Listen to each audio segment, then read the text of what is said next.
बहुत पुरानी बात है। एक राजा के पास पालतू बंदर था। राजा उस बंदर पर बहुत विश्वास करता था, क्योंकि वह बंदर राजा का भक्त था।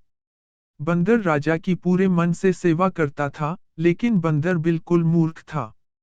उसे कोई भी काम ठीक से समझ नहीं आता था। राजा जब भी विश्राम करता बंदर उसकी सेवा के लिए हाजिर हो जाता था। उसके लिए हाथ पंखा चलाता था।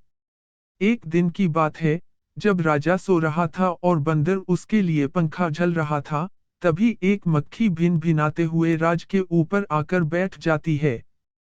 बंदर उस मक्खी को पंखे से बार बार भागने की कोशिश करता है, लेकिन मक्खी उड़कर कभी राजा की छाती पर, कभी सिर पर, तो कभी जांघ पर जाकर बैठ जाती थी। मूर्ख बंदर काफी समय तक ऐसे ही मक्खी को भागने की कोशिश करता रहा, लेकिन मक्खी वहां से जाने का नाम ही नहीं ले रही थी।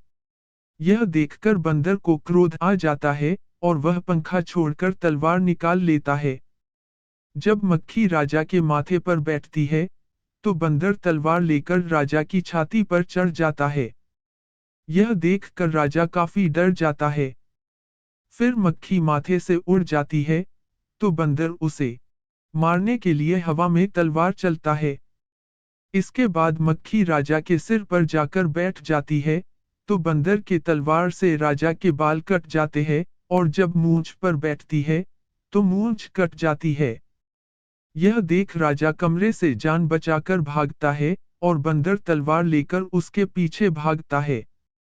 इससे पूरे महल में उथल-पुथल मच जाती है।